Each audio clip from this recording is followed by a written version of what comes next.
Check 1, 2. Good evening, everyone. Can you hear me okay out there?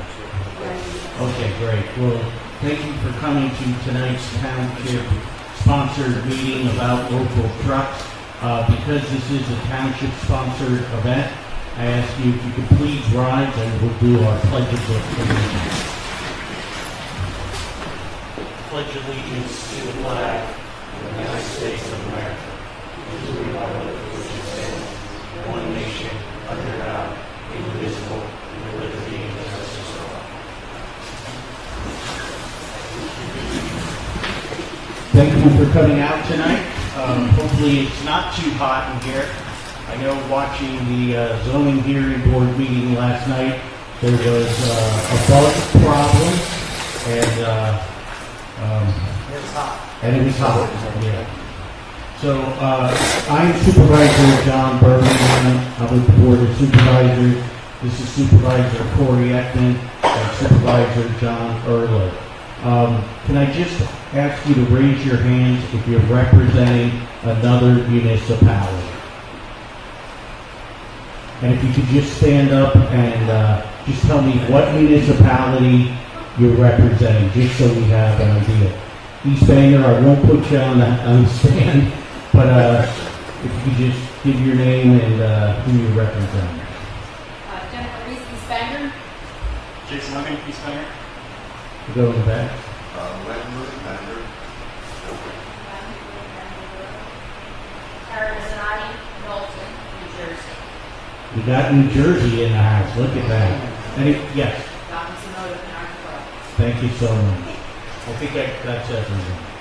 Okay, well, thanks for attending. So this meeting is going to go till about 8 o'clock. Marvin's going to present for an hour, and then we'll do an hour of question and answer, and then we'll go from there. But tonight's presentation is called Trucks on Local Roads. Marvin Todd is from the Pennsylvania State Association of Boroughs, and we also have Evan Gardy, who's from the Lehigh Valley Planning Commission. So I will turn it over to you, Marvin, and this is going to be a presentation, correct me if I'm wrong, that's going to talk about current state laws, regulations on truck access and restrictions. You will talk about or touch upon traffic study requirements, options for restricting truck traffic, and an examination of local truck traffic issues and solutions. Correct. Great. So without further ado, I'll turn it over to Martin. The floor is yours. Yeah, first of all, thank you again for having me. I've been to, I was telling John, I've been to Lower Mount Bethel.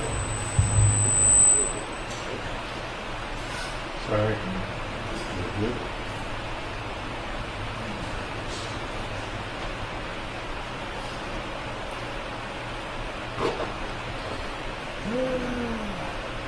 All right, try again. Hello. Okay. So I was telling John, I've been to Lower Mount Bethel a couple times, but this is actually my first time in Upper Mount Bethel Township. So again, thanks for having me. And just so, I'm assuming most of you probably don't know who I am, so just a little bit about who I am.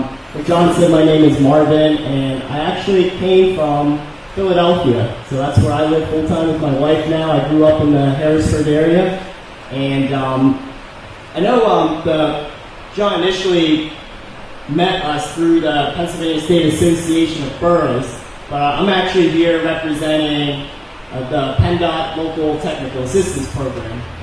You'll see in my email, it actually says Pennoni, not PennDOT. The company I work for is Pennoni, but we act as contractors to deliver this PennDOT program called Local Technical Assistance Program. I'll explain that in just a second, what that means, but my background is everything you can think of traffic related. So that includes trucks, but pavement markings, signage, traffic signals. I always like to tell everyone, traffic engineers are kind of like the decorators of a road, per se. Right? You have the highway engineers that make your road, traffic engineers come in, decorate it with markings, signage, all that good stuff. So that's what I do. I've been doing it for, next month will be 5 years. And so, doing things like this, meeting townships, face-to-face. It's honestly probably my favorite part of this job, and so I'm glad to be here. Before I start this, I'll let Evan introduce himself as well. Thanks, Marvin. Hello. Thanks, Marvin. I'm Evan Gardy. I've been working with the Lehigh Valley. Hey, Evan, I'm sorry, I'm just talking to Marvin's mic because we have people, live stream. Thank you. Like I was saying, my name is Evan Gardy. I'm a transportation planner for the Lehigh Valley Planning Commission. I've been with them about 10 months. My main focus is in active and green transportation. And I'm just kind of here to listen to what you guys have to say, bring it back to my colleagues. We're more versed in freight. They're away on vacation today. But yeah, I'm just here to listen to what you have to say. And it's mostly going to be Marvin running the show. But nice to meet you all.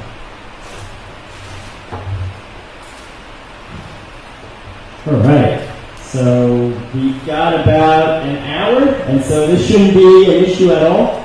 Typically, what you're about to see is a super condensed version of what we offer. This is actually a 4-hour class that we normally do.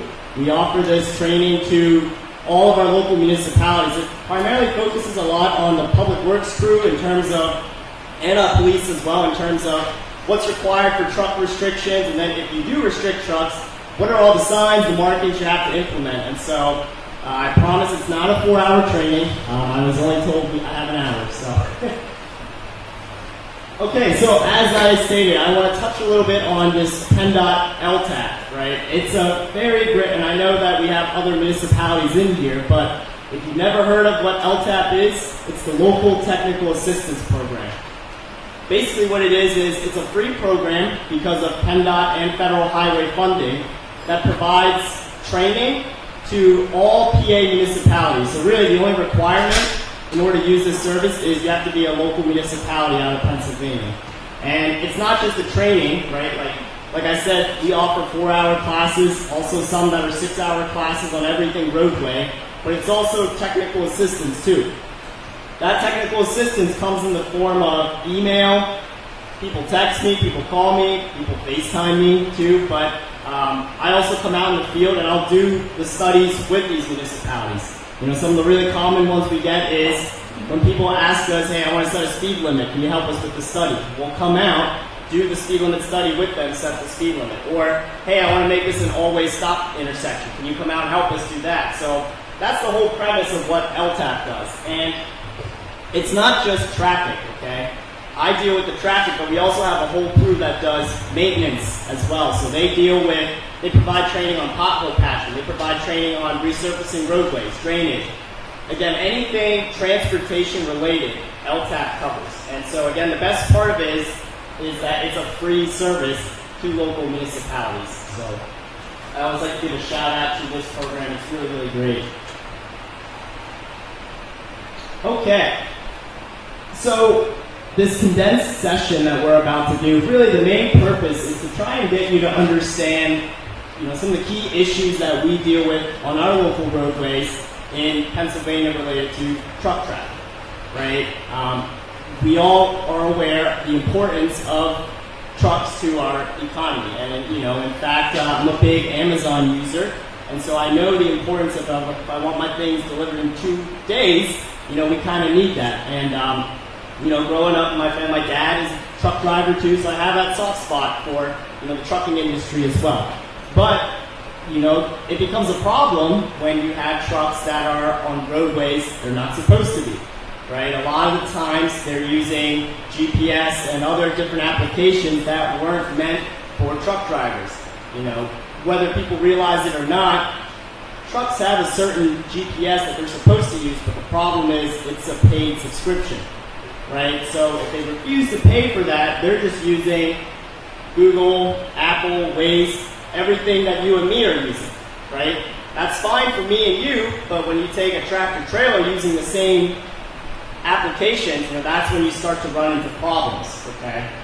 And unfortunately, map makers like Apple, Google, they have no really good way of being able to decipher, okay, this is an application for trucks, this is an application for your regular passenger vehicles. And so that's sort of the ongoing battle right now. And that's also why we're seeing the issues that I'm sure you're experiencing, and I'm sure if you drive around our state, even our country, other communities very similar to yours are experiencing the same thing. But we'll touch on some of those issues, and then really we'll get into what Pennsylvania laws specifically govern truck traffic, their requirements, and you as the local government, what are some of the options you have to kind of combat these type of issues you're seeing on your local roadways. Okay, so 3 basic parts. We'll go through a quick intro, and then I'll touch on some of the state laws, and then eventually the different signage and even countermeasures that I've seen across the state that are options for all of you. By the way, this was a brand new course that we just developed. This was only offered a handful of times, and usually we pick what classes we develop based on the need from our local municipalities. We have a whole steering committee made up of all sorts of different municipalities, boroughs, cities, townships that kind of advise us as to what classes that they think we need. So this was one of the big ticket items for us, and I'm glad we were able to get it done. But I think the first thing I always like to start this off with is we have to ask ourselves, really, what is a truck? Right? A truck means all sorts of different things to me, you, everyone sitting in here, right? Most of us are probably thinking, the 18-wheeler tractor trailer, that's a truck, right? The UPS truck, that's a truck. Amazon truck, that's a truck. The pickup trucks you drive, that's a truck. The township trucks you drive, that's a truck, right? So what you're seeing up here, I'm not going to read it word for word, but that's the Title 75 definition of a truck, okay? And for your information too, anytime you see Title 75, I'm referring to the state law, right? So it's not anything that PennDOT made up, it's not anything that the township made up. Title 75 is our state legislators. So essentially, this is all stuff coming from Harrisburg, right? And I like to point that out because a lot of times, people will ask, why can't I do this? Why can't I do that? And then, as a local government official or as, anybody else, right, you may say, well, state law or Title 75 prevents us from doing that. Okay? So that's what Title 75 means. And if any of you remember Schoolhouse Rock back in the day, right, in order to change anything in Title 75, it's got to go through that Schoolhouse Rock process. You got to pass a bill, it's got to go through the House, it's got to go through the Senate, and then it becomes law, what you're seeing here. And so you can probably guess how fast things get changed in here. Okay? So not really easy to change, but essentially it's a very, very basic definition for a truck, right? That's also why there are certain, I'm sure some of you, if you drive trucks in here, you will require to register as a truck because of this definition right here, right? So little things like that. And so whenever you're talking about restricting trucks, right, and you're putting up a basic truck restriction sign, you got to ask yourself, well, who does that apply to? Then, right? I put up a basic no truck sign. Does that mean campers? Does that mean UPS trucks? Like, what exactly are we trying to target here? It's it leaves it very open-ended, right? So that's why I like to show this definition. And then, of course, too, whenever you look at the vehicle classification, okay, this graph right here is from Federal Highway. PennDOT pretty much uses the same thing. But it shows you all the different vehicle classes. Now, I know some of you in the back are probably having a hard time seeing this, so I'll try to explain it to you through words. Ultimately, we're focusing on Class 5 through Class 13. Okay? It starts at Class 1, that's your motorcycles. Class 2, that's what most of us are driving. Those are your typical sedans, passenger vehicles. Right? And then the vehicles just get bigger and bigger, Class 4 buses. Class 5 is when we start to see actual trucks that are not your passenger vehicles, not your pickup trucks, right? You start to see some type of box-type trucks in there, really trucks used for the delivery of goods and services. Those are the types of trucks we typically try to target whenever we are doing some sort of truck restriction study, okay? And actually, and I mentioned I went to Lower Mount Bethel a good bit because they were having issues with their quarries and that kind of truck traffic generation, right? So a totally different situation than your tractor trailers, but still, that kind of issue still affects quality of life, right, and even safety of the community. So again, all sorts of different trucks we're dealing with. You know, one of the first steps you have to ask yourself is, what kind of trucks are we really trying to restrict here, right? Again, you put up a basic no truck sign, theoretically, you're restricting everybody that is, quote unquote, a truck per Title 75.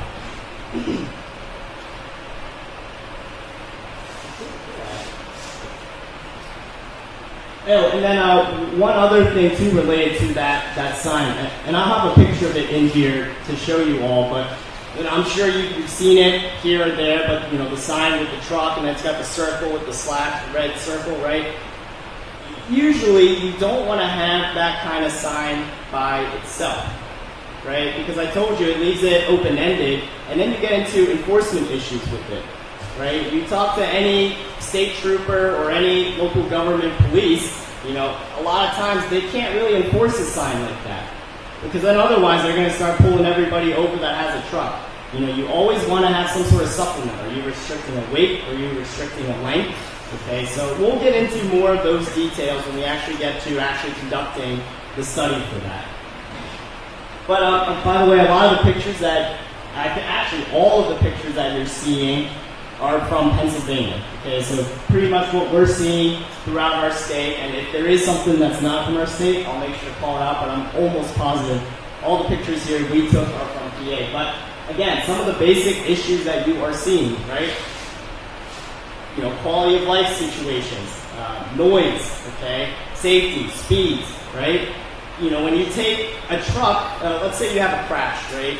Now, I'm not saying any kind of crash is good. All crashes are terrible, right? But when you have a crash that involves a truck, those tend to be a lot more severe in nature compared to two passenger cars, right? Because of how much bigger they are, right? And then all that momentum that they're carrying. And so that's why whenever something happens with a truck, it tends to be a much bigger deal because it tends to be a more severe consequence, okay? So that's why you start to see all sorts of different issues across our, you know, our local communities and pretty much a cry for, hey, we got to do something here, right? But the problem is you can't just ban all trucks, right? Because again, our commerce depends on it, right? You can't just ban all trucks, so really what is that solution, right? And there are steps that we can take, right? But it's a balancing act, really, between trying to maintain community livability, but then also maintaining the trucking industry and then the fact that we do need them, right? So trying to find a balance between the two sides, right?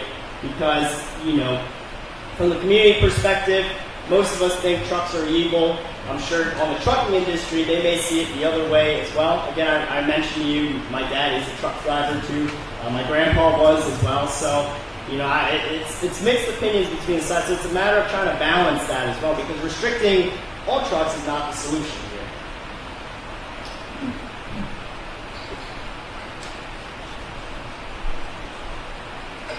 And Marvin, Sure thing. the supervisors, if we have questions as you go through this, do you mind if we just stop you? Oh yeah, ask not the at all. questions? Yeah, Okay. yeah, feel free. And then residents will give you time for questions as soon as Marvin's done with his presentation. Sure. No, I don't mind questions. That just gives me a water break. So, yeah. Okay. Some of you may or may not remember this, but this happened out in Lancaster County where you had essentially a tractor trailer trying to get through a covered bridge, right? And, you know, people ask, well, how did something like this happen? But, you know, what's probably likely happened? Why did this happen? GPS, exactly. GPS, right? Me and you following GPS, fine, we can get through this, but, you know, it's amazing sometimes when you see a situation like this. You can have all the warnings you want, but the GPS rules, right? GPS is number one, okay? I'm not sure if anyone in here is a big Office fan at all. Do we have any Office fans in here? The TV show? Yeah, there's an episode in there where one of the main characters, Michael Scott, he's following his GPS and he drives straight into the river. Even though his buddy next to him was like, hey, that's the body of water. He's like, the GPS is telling me. So, anyways, same kind of situation. But, situations like this are unfortunately more common than you think. And unfortunately, when something like this happens, like I said, it can be catastrophic. Luckily, nothing like this. There was no loss of life or injuries, anything like that. But something like this is causing severe structural damage to what is really a historic covered bridge through this community. So now you're trying to, it's not just a simple restoration project, right, where you're just repairing the bridge, but you have to do it and maintain its historical nature too. And so it does cost a lot of money too, and then a lot of time when things like this happen. Situations like this, and you'll see the rock that's kind of in that right-of-way right there, in the sidewalk there, but it's there because I'm sure that property owner was probably tired of trucks hitting their fence, running over their yard, right? And so, you see situations like that, and this is a great picture. Not great, but this is a great picture to highlight, the issue that you're seeing here. Trucks jumping the curb, right, trying to make turns. And I did remember there was a borough that was here, right? So a big borough problem that I see is, trucks trying to come down Main Street. They make the turns at the signalized intersections, but they are super, super tight, okay? And so they can't make the turns, and so unfortunately they have to jump up on the curb. Then a lot of times in a borough setting, you get a lot of pedestrian activity that are along that sidewalk, right? And so then you run into issues like that. And I'm actually dealing with a similar situation right now in a borough in Cumberland County. They have the whole Main Street pretty much trucks over 25 feet, no turns, right? But then you watch it, you see, the light will turn green, the trucks will pause for a minute, they see the sign, but then they'll do the turn anyways, and then everyone behind them is honking and whatnot. So it's kind of one of those things where they know they shouldn't be doing it, but then it's about saving time and being able to conveniently do this. All right, I'll take a couple angry people honking at me, but then I save time doing this illegal turn. And so enforcement plays a huge factor into this as well. And I'll talk a little bit about enforcement too, because there is a big difference between when you're enforcing weight restrictions versus when you're enforcing length restrictions. Okay, whether you have state police or whether you have local police, you have to be certified essentially to enforce weight restrictions.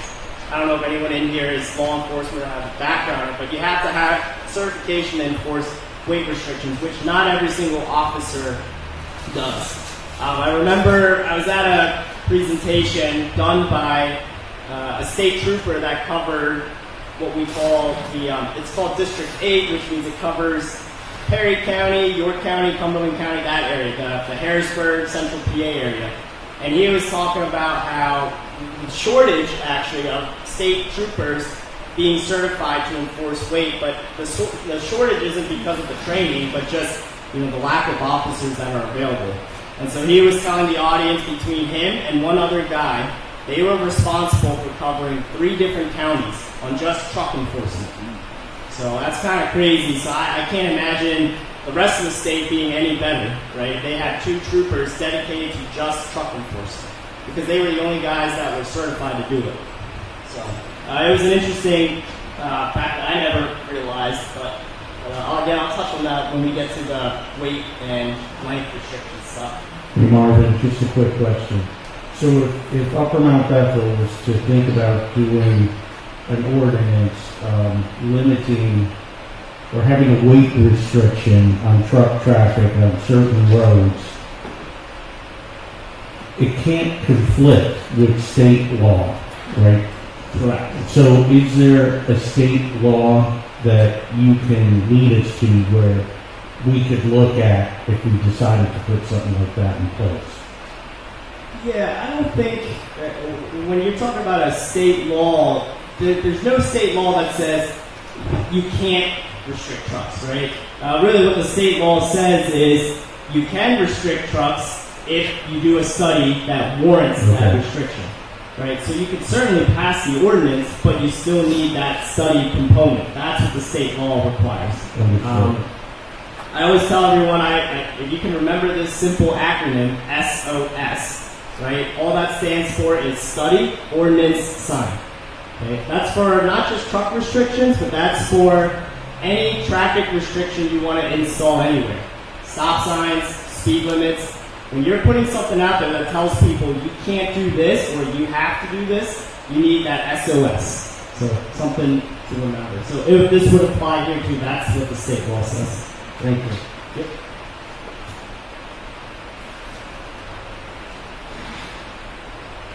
Okay, so that actually ties nicely into our state laws. Again, this is primarily coming from Title 75. Pretty much, it's called the Vehicle Code.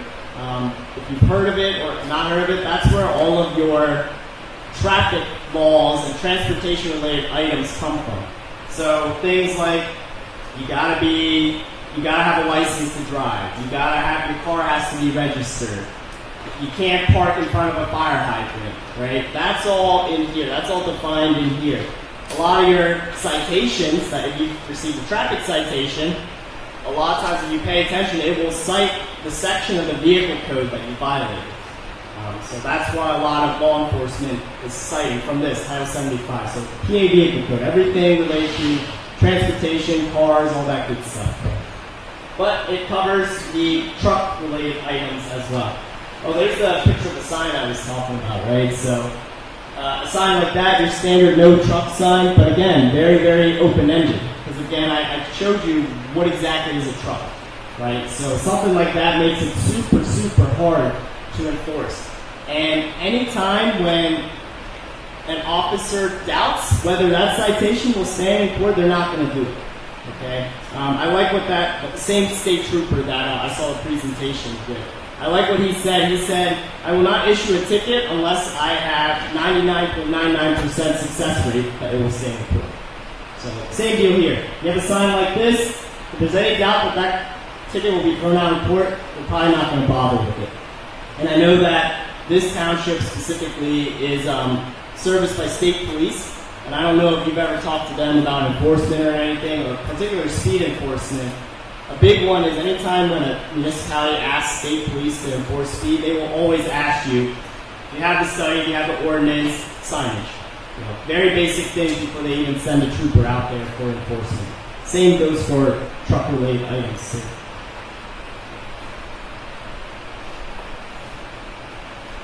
Okay. These state laws, what they are covering are situations where trucks need to be restricted. Ultimately, they are saying it's pretty much what the basis of our study is going to come from, right? So this one particularly is talking about restrictions based on condition of a highway or a bridge, right? Essentially what that means is you look at a highway, and when I say highway, that's just a general term for roadway, right? I know a lot of times when we think highway, we're thinking of our interstates, right? But in the world of PennDOT transportation, they call interstates freeways. Everything else is considered a highway. So highway means any kind of road. So this one is related to conditions on your roadway, your highway, or your bridge. Conditions can be pavement-related conditions, right? If you see severe pavement deterioration because of truck traffic, that could be a reason for restricting trucks. Or conditions could be if the roadway is too narrow or if the bridge is too narrow. All sorts of different things that we assess whenever we are doing a truck restriction study. So one way you can restrict trucks, again, from the state law is based on highway or bridge conditions. Okay? You'll notice every single one will say engineering study required, right? So one other thing too, and I mentioned that I have experience in truck. I've done truck studies, but I will probably never do this kind of study, right? This one focuses a lot on. This is just me personally. I'm not saying you're right. This is just me personally from my background. Remember, my background's in traffic. This one focuses a lot on pavement analysis. So, taking samples of the roadway, things like that, and analyzing really what weight truck can use this roadway. That's what this focuses a lot on. The stuff that I do a lot of, based on traffic conditions, right? So I would go out and say, a truck can't use this roadway because the turns are too tight. a truck cannot turn at this intersection without jumping on the sidewalk or without encroaching in the other lane or without being able to stay within its lane, right? So that's the traffic conditions. And I may be biased, but in my mind, this is easier than doing a pavement analysis. And from an enforcement perspective too, this tends to be easier to enforce. And what I mean is length restriction, right? Because now any officer can enforce it. You don't have to be certified, right? Remember, you need to be certified to do a weight restriction. But if you have a length restriction, anybody can enforce, and it's much easier to enforce, right? You can visually see it, and people are out on the road enough, you can kind of tell what length trucks are what. And if you have questions about it, you can pull them over, take out your tape or your measuring wheel and measure it, right? Much, much easier than having scales and all that good stuff to measure weight. Do you have any questions over there? I need a water break. Are you going to show examples of signs later that would pass muster? Yes. Yeah. Towards the end, I'll have some sample signage that are pretty typical whenever you put up a restriction. Thanks. But whenever you are doing a restriction, so PennDOT has a truck study form that they use to cover, both the weight restrictions and the length restrictions, right? And by the way, this is the stuff that's going to go underneath the no truck sign, right? Remember, you have your standard square no truck sign, but underneath it, you need a weight or a length, because what exactly is being restricted? The only way to determine that is if you either do this or you do this. There's no requirement to do both. You can do both, or you can do one or the other. Okay? The requirement is just, if I'm going to restrict trucks, I got to do this or this. Okay? So either looking at my pavement or looking at the physical geometry of the roadway. Right?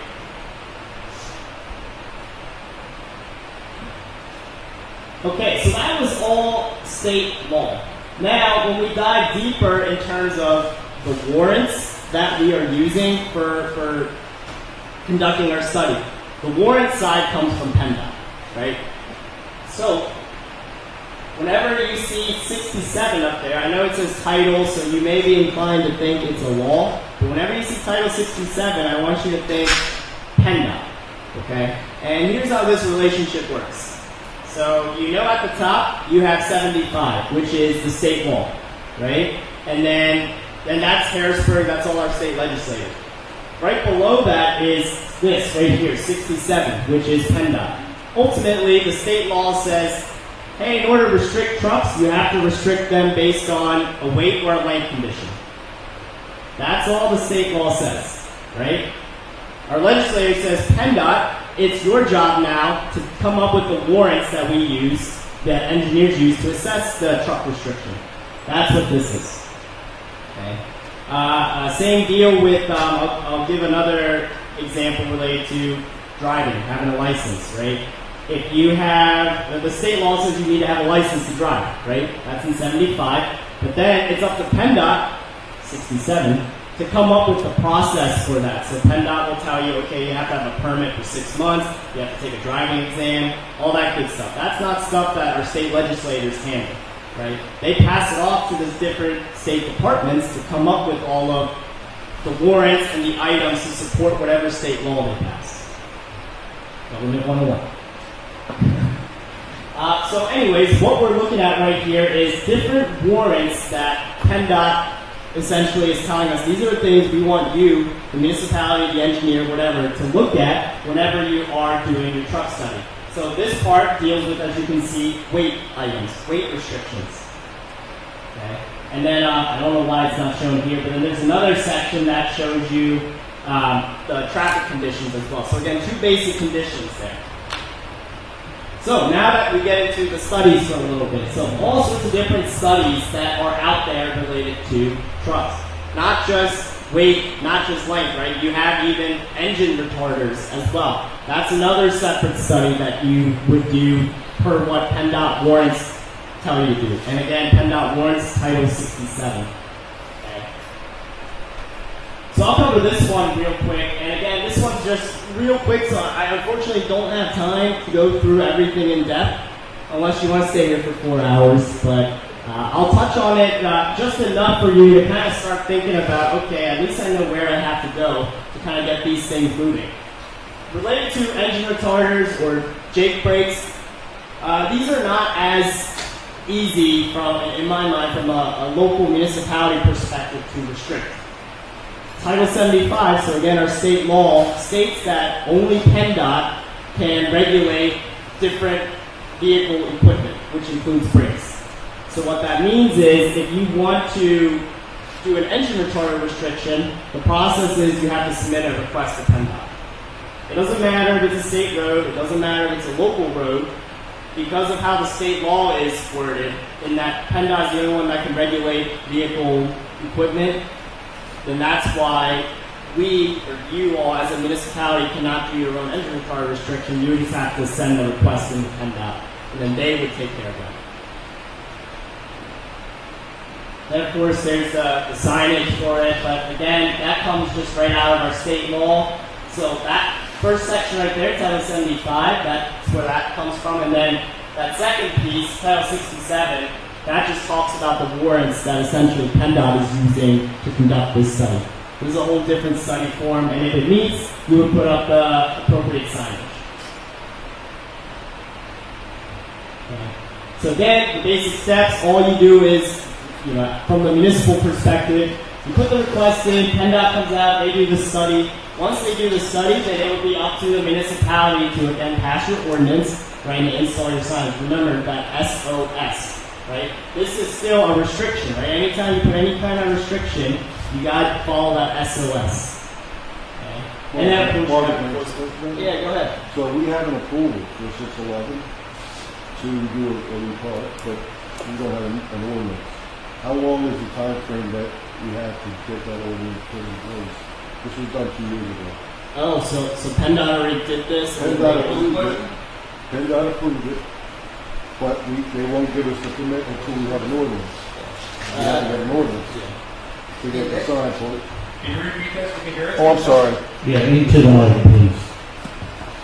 I don't know if that might Oh, I got it. There you go, Mark. Sorry about that. So, about 2 years ago, we put in for a study, and it was approved, pending. Where was, Nick, tell the people where the study was for. Right by Middle Village Road, right Fran, actually. Yeah. So that study was done approximately 2 years ago. I wasn't council manager at the time, but I put the paperwork through with Matt, the previous property maintenance officer. So that's how long ago it was. And I passed it along to previous, and then it fell on hold. But how long, because that is approved, do we have to go back and reapply, or do we hand it off to our solicitor and to our township supervisors and get it approved? Yeah, great question. And I would ask you guys, within those 2 years, have things happened that may have caused traffic patterns to change? Yeah. So things have changed in the last 2 years, and then unfortunately you probably have to redo it. Redo it? Yeah. I mean, if you're uncertain, the just ask. retard is continued to happen, but Yeah. it's busier. That's the difference. Sure. I mean, it's a simple request. You could just reach out to whoever the PennDOT contact is, right? And Yeah, I had his information, Okay. and it was pretty easy. I mean, within a month we approved it. Okay, good. They're going to it. Yeah. Plus, there's speed issues there, which the state police are aware of. Sure. But again, that would at least move that forward Yeah. to help the noise pollution that's there.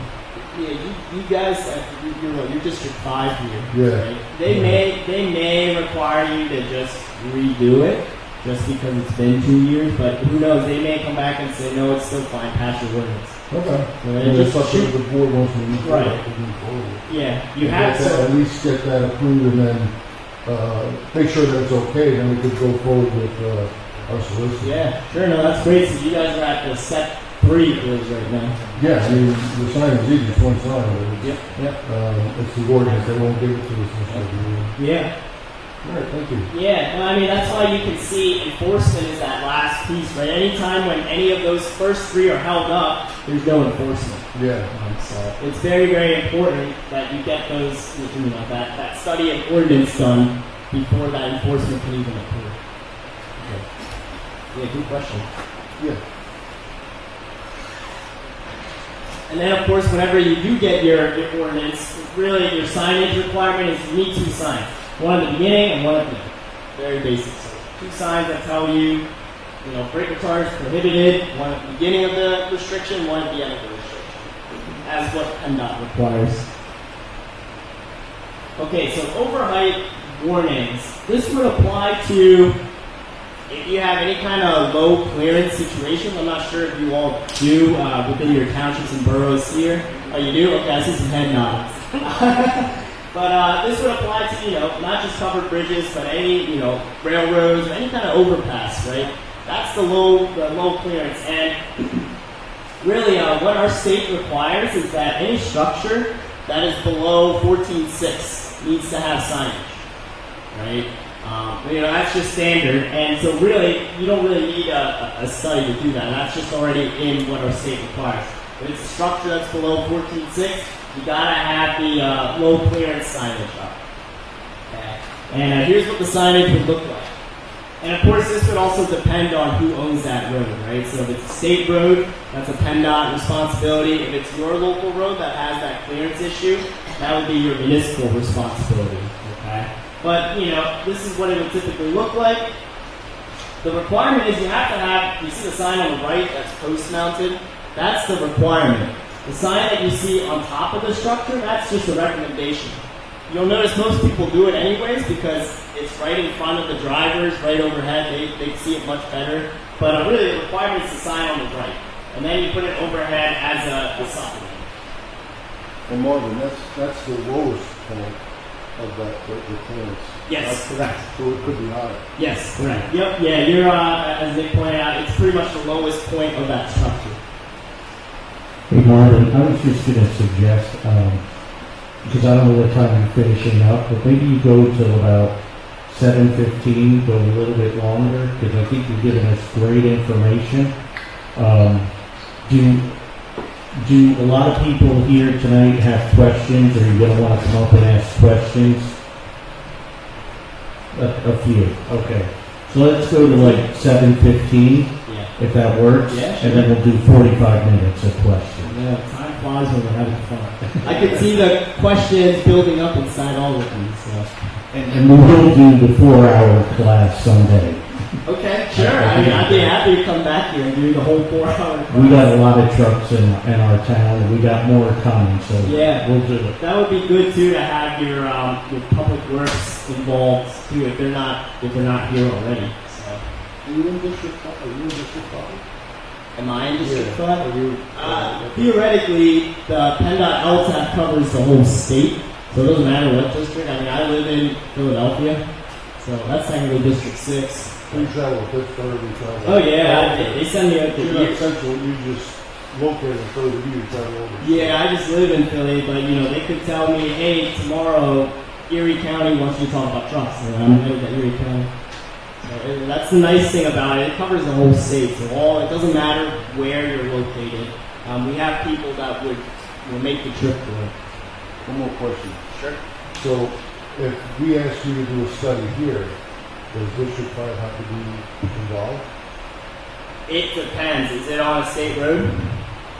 Most of the issues are on the state, but we do have some issues on our own road. Okay, a lot of But times. most of the issues, and they don't get taken care of, Yeah. to be honest. Yeah, a lot of times if it's a state road problem, we leave it to PennDOT. But if it's your local road, then through the PennDOT LTAP program, we can help you with that. And what I was thinking for the LTAP program is Ridge Road and Topscap. Yeah, the Ridge intersection. Road, the problem with Ridge Road is, again, half of it's our road, the other half is state. So you have to get the state involved. That's a segue to one of the questions you want to answer now, was a four-way stop. And that's there's two sections, one right by North Bangor Fire Department, and also up on Ridge Road by Foxconn. It's very dangerous, both sections. But when I went to Section 5, District 5 with our engineer, they wanted to eliminate stop signs. It was like, whoa, No, we'll stay with what we have. This is it's a state road and a local road intersection. Both of them, yes, both of them are state and they change. And so the intersection on one half is state, the other section is ours. We maintain, Winter maintains The entire. for the whole road. The state pays us to maintain their road, but only in the winter, in the time. But other than that, it's still, we share it with them, so they get involved. Yeah, I got you. So these are the underlying issues that we have Yeah. that we struggle with because it's not helpful. Yeah. To be nice. We could certainly still come out because again, this is a PennDOT program, right? PennDOT LTAP. We can certainly come out and we'll look at it from our perspective and kind of tell you these are the issues that we're seeing. These are some of our recommendations, and then we'll even tell you too. But before you can implement this, you got to go to District 5 first and make sure they're on board. Right. So a lot of times, municipalities will take whatever report we give to them, and then they'll take it to PennDOT. So we had PennDOT LTAP come out. These are some of the things they're suggesting. Do you agree? And a lot of times it works out nicely. So is Pannoni, is that a pseudo government or is it No. private? Pannoni is a consulting firm. That you were hired by PennDOT? We were awarded the So you're contract to do independent. this. Yeah, so I'm like a PennDOT contractor. Right. We'll set up a meeting to talk. Sorry, I'm taking a very Yeah. I hope they're good questions, sorry. We'll now have Marvin go till 7:30. Now, go ahead, Marvin. We'll catch up with questions. Yeah, no worries. Yeah. That just means no Q&A for you, ladies. No, you use all my chips. Yeah. I used them all up. I'm gonna borrow Fran's. So we were talking about the overheight warnings. These are just basic. Again, the signage that's required. You don't have to necessarily document them in terms of a formal study. Why is that? Because you notice that these signs are yellow, right? Yellow signs are warning signs, so they're not restriction signs. They're warnings, so they're not under the same SOS rule. So that's why if you have a situation like this, you can just go put the signs as required. Is this PowerPoint being made available or anything like that? Well, we did have a question if we can share this PowerPoint with. Yeah, no, go ahead. I can, you can make a PDF, or I can make a PDF, and then you share a recording too? Or? Yeah, it remains on our Facebook. Okay, cool. Yeah. So again, just required signage that you typically see. That one's just for a turn. Now, the interesting thing was, so you remembered me saying the overheight signs are warning signs, right? So that got us into a tricky situation in that if it's a warning sign, what's the citation really if a truck gets stuck under a bridge or something like that, right? Because it's a warning sign, so what exactly is the police officer citing? And so they're only citing restriction signs, regulatory signs, right? So PennDOT essentially said, okay, well, if we're going to require enforcement, then we need to come up with a white and black sign that is traffic restrictions. So that's the signage you would typically see if enforcement becomes a problem and you need to enforce, trucks getting stuck under structures, things like that. Okay. So once again, the sign on the right is required. The advanced signage is required as well, right? You need the sign at the structure, but then you have to add the advanced warning as shown here. Sign on the left is optional, but the sign on the right is always going to be required. Just a general rule of thumb too, signs are always required on the right. We drive on the right-hand side of the road, drivers naturally look to the right. So anytime when you put any kind of sign out there, it has to always be on the right. And then you put it on the left as an option, right? A lot of times people will say, well, if I put that stop sign on the right because of that barn or whatever, people can't see. Right, I get that. But you still need the sign on the right to legally be able to enforce, and then put another sign on the left, put the sign in advance, whatever. But you always have to have that sign on the right. Same deal, goes here, goes through here. Things that people have done to help warn with the overheight, again, a lot of times signage doesn't mean too much when a truck driver is following their GPS, right? So some things we've seen is they have these what they call headache bars, right? And essentially, it's a structure, a vehicle, truck, whatever it may be, will hit it, and if you hit those little thingies hanging off of it, that means your truck is over the height requirement, and so that means that prevents them from actually hitting the structure and saving a lot more time and a lot more money from them hitting that versus hitting the actual bridge over there. Pretty cool. The only problem is it is a maintenance headache. As you can imagine, when a truck or a larger vehicle hits it, it tends to wrap around the structure, and then now somebody has to go out and untangle all that. So that's the only downside to that. But they are effective, and other states use them too, not just us. Okay. This one is probably the big one that most people will do when it comes to truck restrictions, right? So I'll touch a little bit on the weight restrictions, because again, I don't know too much about pavement analysis, but like I said, this one is something that can be done by your engineer, whether it's your township engineer or any kind of consultant you may hire. But if you choose to do this, there's a process that your engineer would go through. They would assess the pavement, and then based on that assessment, then they would determine, from this pavement analysis, we will restrict, I don't know, X amount of tons, or whatever, right? You've got to determine that number somehow, and the only way to do that is through this pavement analysis, right? And it's important to note, too, there are a lot of studies in our state that police officers, roadmasters, public works directors can do, right? Basic things like always stop study, speed limit study. Those are things that roadmasters, public works, they can do, but something specific like this, you see in red that it has to be done by an engineer. Then, of course, there's your SOS, too. You got to do the study, then ordinance, and then the signage. Mark, I have a question. Sure. Go ahead, John. If the study was performed and the road analysis was taken and the weight limit was set, and then that road was redone in a future time, are you still able to maintain that weight restriction, or would everything be kind of reset? Theoretically, once a study is done, it kind of, it's there, and so you can continue to maintain it, the same restriction. But if you think that redoing the study will help in your favor, then I would redo it. A lot of times, too, so for instance, your always stop example, right? Somebody way back did that study and at that time said, yes, always stop makes sense, right? And then when you went to PennDOT, they said, whoa, well, we might remove it now if we redo the study.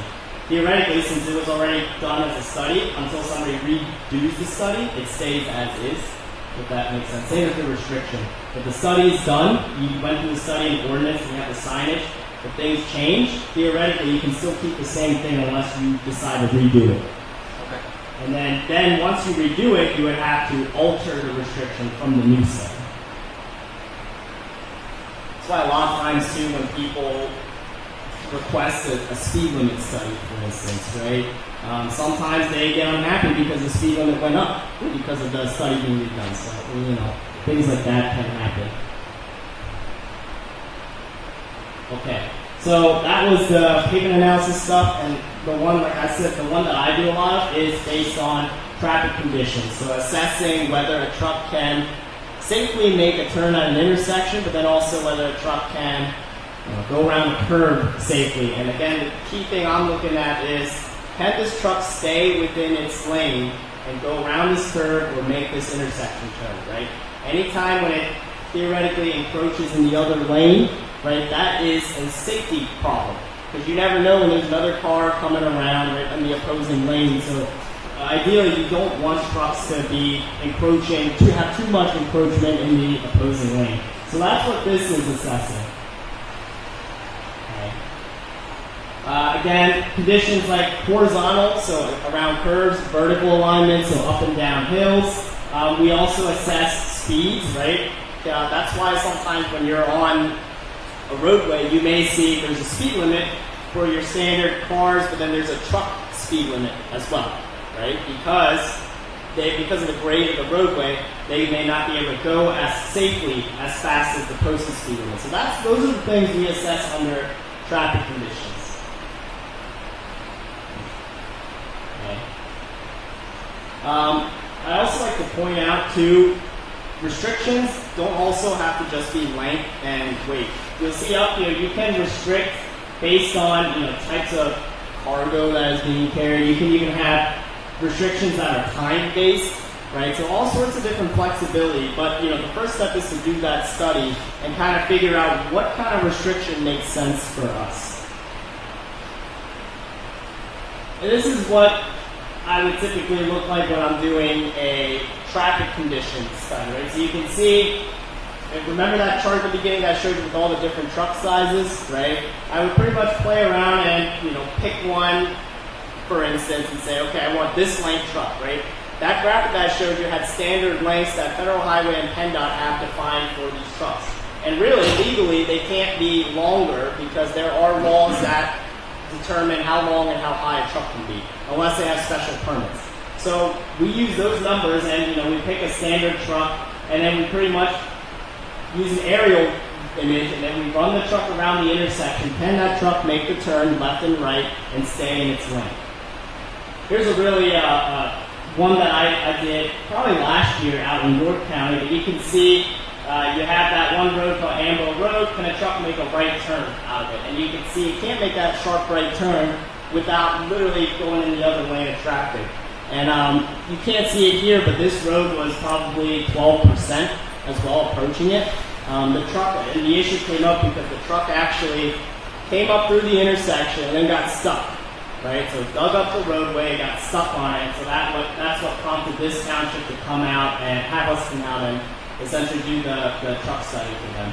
And you'll notice too, Hanover Road is a state route, right? Mm-hmm. So we had to do coordination with PennDOT. But that's a good thing, because what I always like to put with truck studies is yes, you have the no trucks, 30 feet, 35 feet, right? But then on the state route, we'll have the turn restriction signs, right? So the arrows with the circle. We'll have the turn restriction signs, and then we'll also have the length underneath it as well.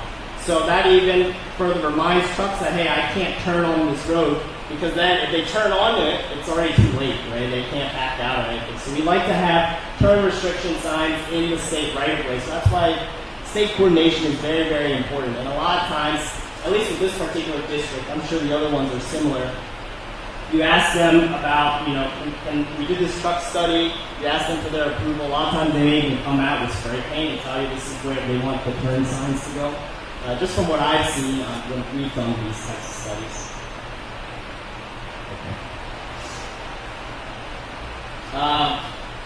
I'll go through this quickly too, because I do want to show some of the signage and whatnot, but if you've been following along with all the truck news and whatnot, this is a little dated now. I keep saying brand new, but it's 2018.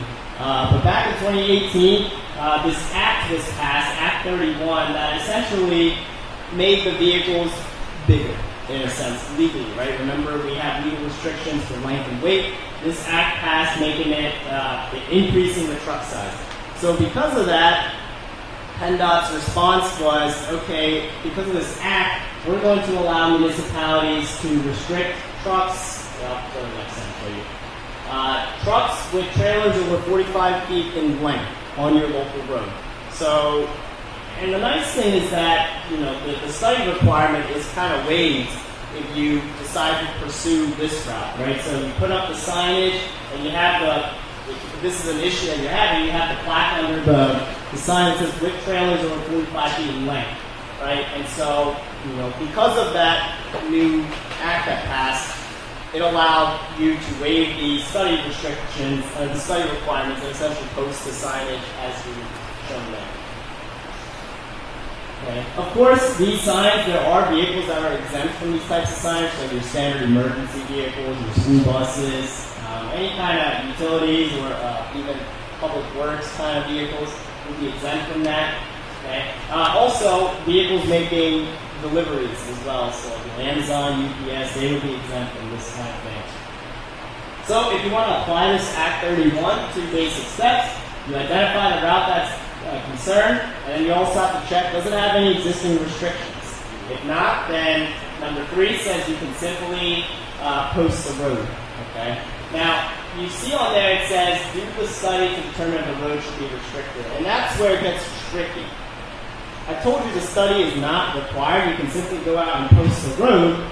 But then the problem is you have to think about how do I protect myself too if somebody challenges it, right? And so really, I'm not a huge fan of this, but really I just tell everyone, although the study's not required, I would kind of do it anyways, just so that you can defend it if it ever became a situation that somebody challenges why do you have it restricted. So, but I thought I threw it on there for information purposes. Okay, a few minutes left, last part here. So we'll look at some signage.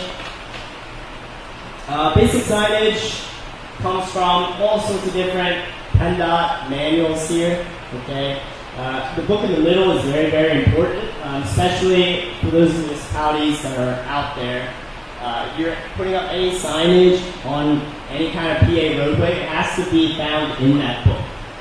Otherwise, it's not an approved signage, and then that affects liquid fuels, all that good stuff. Right? But essentially, all of your signs come from that, and here's your standard signage, right? You have the no truck sign, but I told you need to have a supplement. It either has to say over a specific length or a certain weight restriction.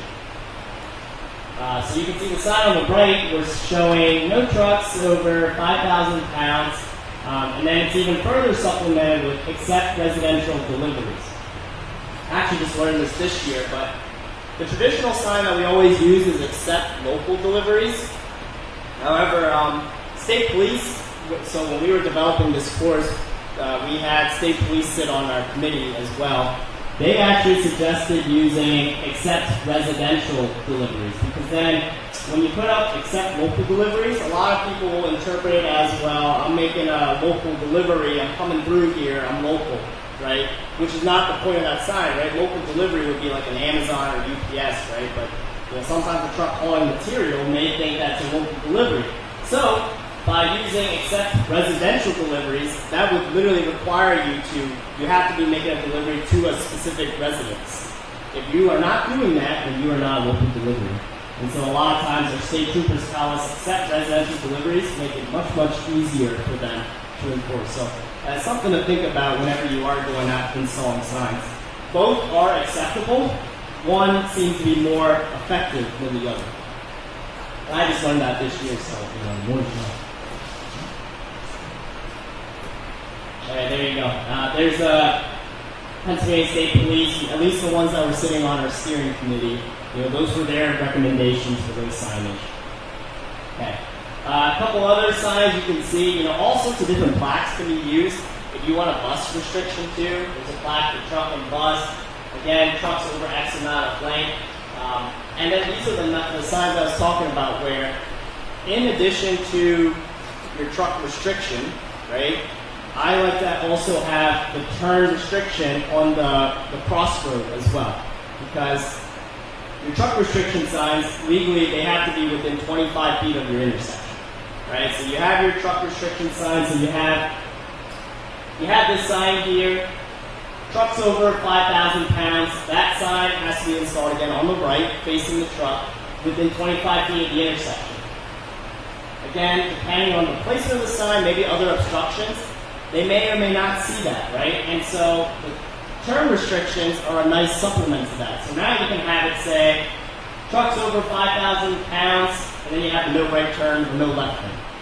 So again, further supplementing, as a truck is driving by, getting ready to make the turn, they start to see that, and that prevents them from already turning onto the road, because like I said, most truck drivers, when they're already on the road, they're going. They're not backing up anything, because they probably can't. Right? And so they're already on the road. These turn restrictions help with that, and reinforce the idea that don't make the turn if you're over this lane, over this way.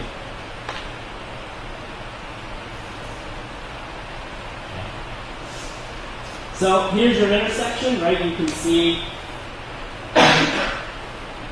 there's your intersection. You see on the bottom of the screen, that road is where the restriction begins, right? So that's where the restriction signs go, you gotta make sure you have the advanced warning signs as well. So same deal as your engine retarder. But then I would even add one more. Again, on that crossroad at the top, I would add the turn restriction signage as well.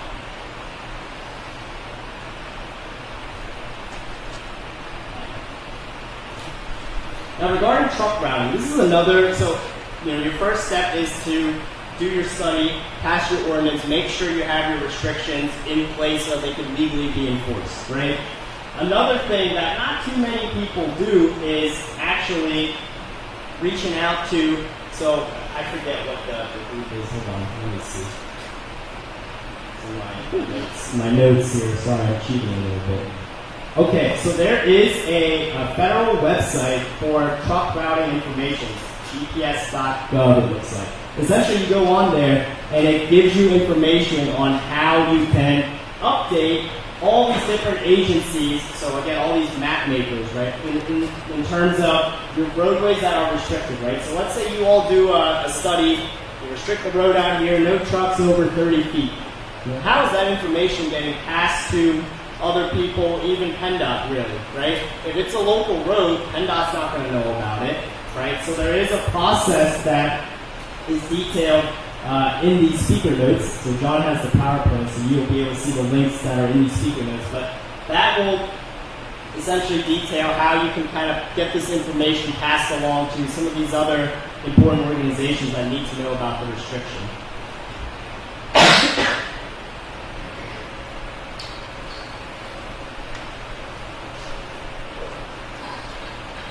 And then also, there's a process for reporting violations as well, right?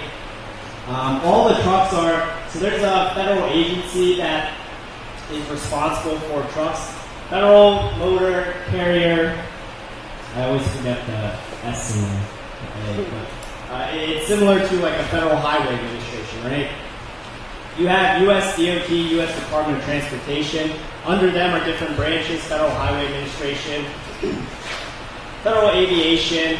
This is one of the Federal Motor Carrier. They deal with all trucks. There is a process to report trucking violations on state and local roads to them, because ultimately they're the ones responsible for that. And so, again, there's a process that's detailed here, and there's a link. You can go on their website and go through that as well.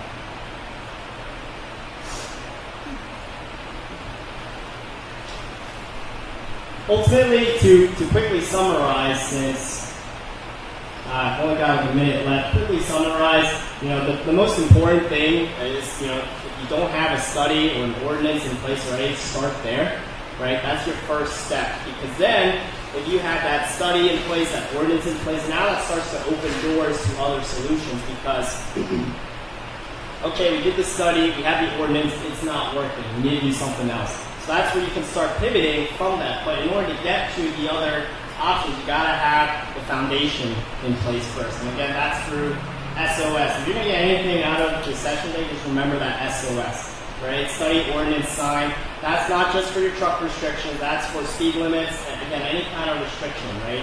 We can't just go out there and arbitrarily throw up signs, right? We gotta maintain consistency on how we do things. And we have over 2,000 local governments in PA, right? So imagine if they all did their own things in terms of speed limits, intersection control, right?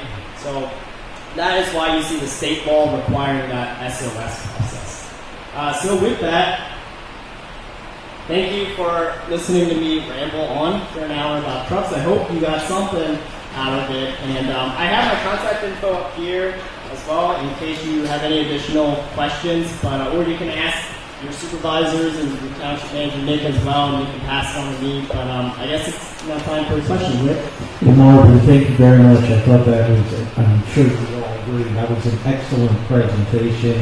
And how you got through 53 slides in 1 hour, I'm amazed. Okay, so we'll open it up for questions. If you have a question for Marvin or for Evan from the Lehigh Valley Planning Commission, just come up to the podium, please. Anybody have a question? Fran, come on up. I want to start because this is all right. And just talk into the mic, Fran, I am on please. 611, okay? Right by 8. When trucks and cars are coming off 80. A lot of them are still thinking they're on 80. Now, it's very dangerous for me because my mailbox is on the other side of the road. And I like to see like a 25-mile zone there. We're 40 miles. Further down there is 35 miles, and then it changes to 40. So when you go down 611, it keeps changing the mileage. But it's hard for the residents of the area I live in to get their mail because they have to cross the road. And we have the tractor trailers, we have a lot of dump trucks, and it's just hard.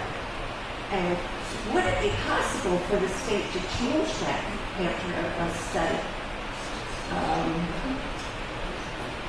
I'm just tired of it.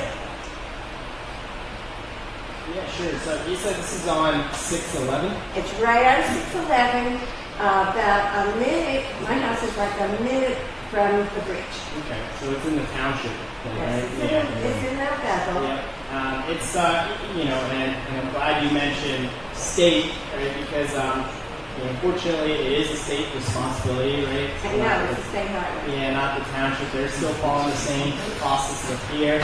The best thing I can tell you is, so in this section of roadway, is it a cluster of homes or is it like isolated? I don't know. There's some Is it pretty homes. dense? I mean, that road, there are homes further up. Maybe there's a couple of further closer together. But it's all residential up there until they hit the 35-mile zone where the diner is. So it's 40 right now. in Yeah, that it's 40 residential by area. me, but then maybe a mile up, it starts at 35, and that seems to be more a business section, Right. if you can think about it. And the reason I ask is because in the state law, so Title 75, they have definitions for business district that you're talking about, and also residence district. Well, I don't know what I'm zoned at, because I have, like, their houses. I've stripped on one side, which is a title company, and a bakery on the other side, but they're houses. Yep. Okay? So I technically don't know what my zone is. When I go and look at my title and everything, it says I'm residential. Right. If you go look in titles on each side of me, it's saying that they're commercial. Yeah. I imagine So that. it's very confusing. Yeah, but it doesn't even matter how it's zoned, right? So I'll take that residence district as an example. If you meet this residence district definition in the state law, it does give PennDOT and it does give municipalities the option to just drop the speed limit to 25 because you met this definition. Now, of course, it's on of course, PennDOT would have to look at it and see whether that's something that can be applied. But ultimately, what you do is you measure a section of road 300 feet. Within that 300 feet, you measure, do you have at least 150 feet within that 300-foot section of homes or buildings for business? And essentially, if you have that, you could request a 25 miles per hour reduction. Good job, that information. Well, you mean you didn't get that? Come on. Yeah, we'll have, I'm not even remember my name. yeah, Marvin, if you can get Nick and I that information, Sure. that'd be great, and Fran, we'll look into it. Okay. Thank you. Thank you. Oh, another thing. Only get one. I was gonna use the rest of your time. That 5 years is going to Nick. Yeah, I know, but, it's my time. I know Belvedere, they have 25-mile zone in that town. And I'll tell you, they follow that really good, because that's where I go to church. And, even if you're crossing where there's no streets, everybody stops for pedestrian, because it's very pushing you that you have to give the pedestrian right to cross the road. Right, good. Just a little bit of information. Yeah, it's one of those. I've definitely been in towns where, that when you enter their limit, if it says 35, 25, Yeah, you're going you that don't speed go limit. over, They're yeah, on and that top of town it, is right? like that. You Yeah, make they've got sure good you enforcement. do the 25. Yeah. Okay, thank you. Richard.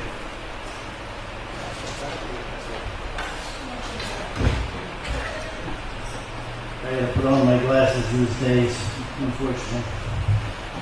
Thank you, gentlemen, for coming. That was very, very informative, and Corey and John and Jonathan. Thank you guys for doing that. So we know the elephant in the room are the tractor trailers. And we have a huge problem here in the Lehigh Valley, but more acutely, I think, right here in Upper Mount Bethel. And not just in Upper Mount Bethel. Ever since the Stream interchange opened on 33, the amount of truck traffic has increased dramatically through this town, also through Bangor, also through Lower Mount Bethel, also through Patton. So there's a direct link between interchange, Route 33, and 80 coming right through 611. That's a state road the whole way through. So it's encouraging to hear that there are some things that we might be able to do, but it's also very discouraging to hear what may be coming. So in 2015, the Stream interchange opened, and at that time, ERDC, Delaware River Joint Bridge Toll Commission, did a truck count, and that was in 2015. And this is only westbound traffic coming from New Jersey in, because that's the only tolls coming in. 32,311 trucks passed across the Portland-Columbia Bridge in 2015. So guess what that number is now? 48,025.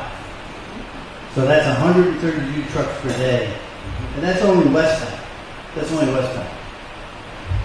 Even more concerning to me is the Delaware River Bridge Commission in their 2024 traffic report done by Pinoni, no offense to you, didn't even take into consideration the potential of what the development is going to be being proposed in this township, which is 8.2 million square feet.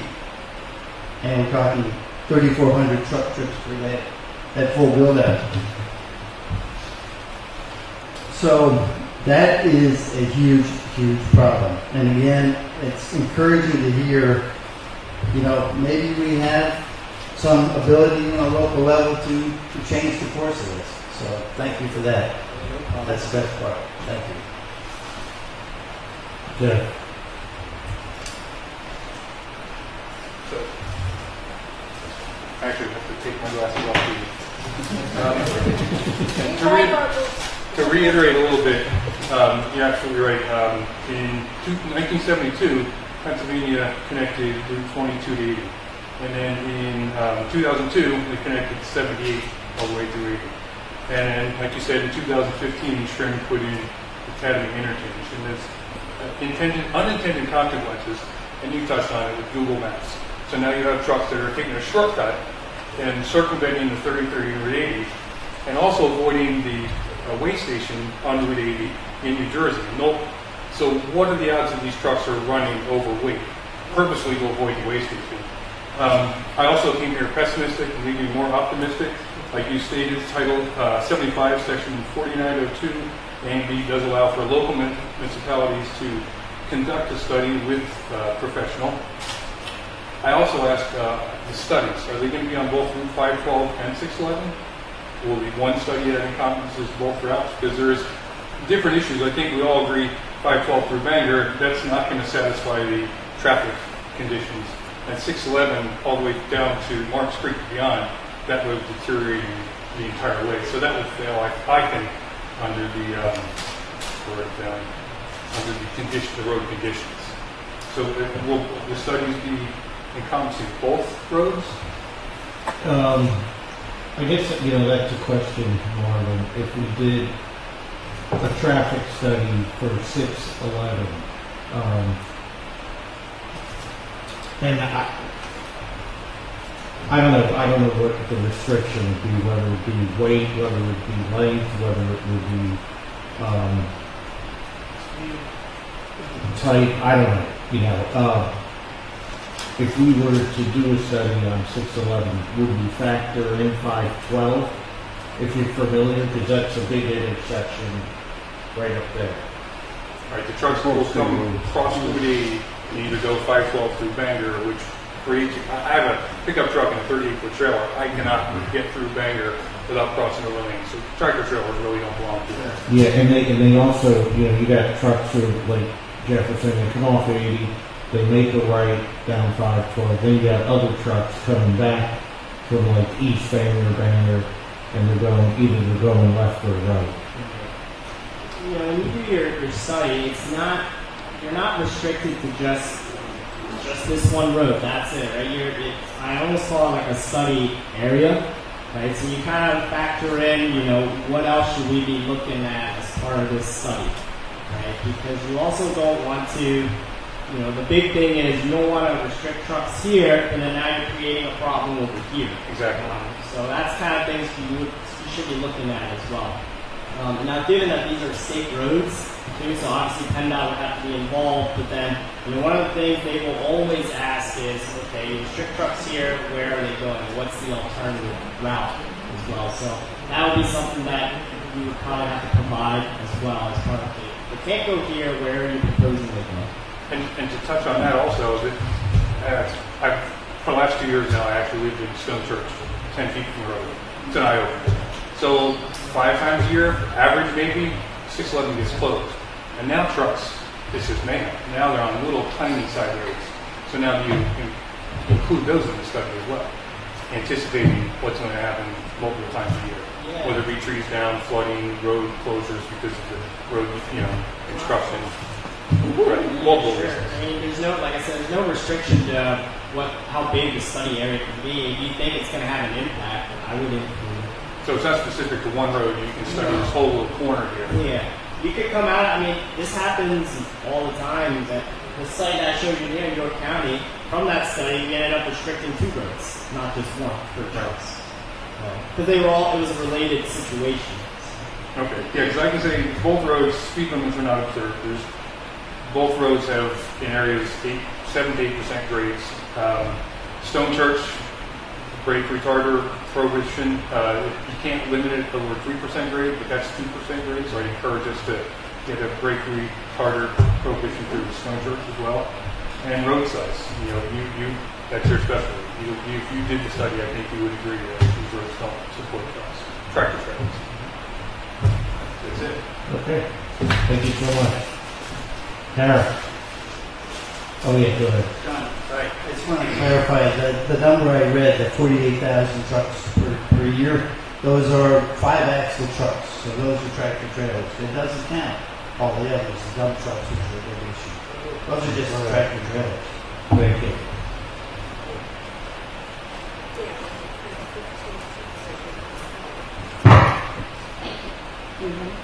Or did I break it?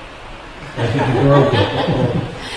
Thank you. My name is Tara Mezzanotti. I live in Knowlton Township, and I am Knowlton Township's liaison for NJDOT stuff. I am Upper Mount Bethel, Lower Mount Bethel, Smithfield Township. Our areas have all been working together. I'm also been appointed liaison to help with coordinate issues amongst the municipalities so that we can be a united front in the request we make to both New Jersey DOT related to the I-80 on the Jersey side and 611 through the Delaware Water Gap. So I just want to, my wheels are really going with this on ideas, on actions, requests the towns can make together as a unit to both PennDOT and the Lehigh Valley Planning Commission, because I'm assuming that requires funding through the TIP for these studies, or is that a separate? Where does the funding for these studies come from? If it's a 611, which is a state road, 512 is a state road, yes. Yeah. Therefore, they're the primary source of the issues, which then go on to town roads, which is primarily your focus. I'm making sure I got this right. Yeah. So it's really a PennDOT funded study? Yeah, in that case, if it's state route, I imagine New Jersey's the same way. The DOT would take the lead on it. Yep. Right? And then so, if it's on, like I said, if it's on your local road, that's fine. You have the power to restrict whatever, but if it's the state road, PennDOT has to take the lead on that truck restriction study. So that essentially they would be the ones paying for that, whether they do it in-house or whether they hire their consultant. I don't know if you have anything else to add, Evan. It's coming your way. A study may have to be on the tip, but yeah, I think it would vary to the size of the study. And I can look more into it and get back to you guys. Yeah, if I could have I'll take your information.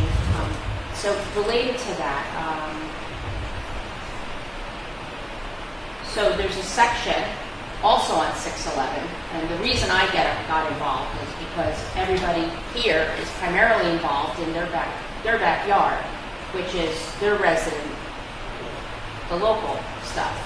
When in fact, Upper Mount Bethel jumps over Portland on 611 and heads towards the Delaware Water Gap and borders on Monroe County, which is where we have northeastern Pennsylvania lines.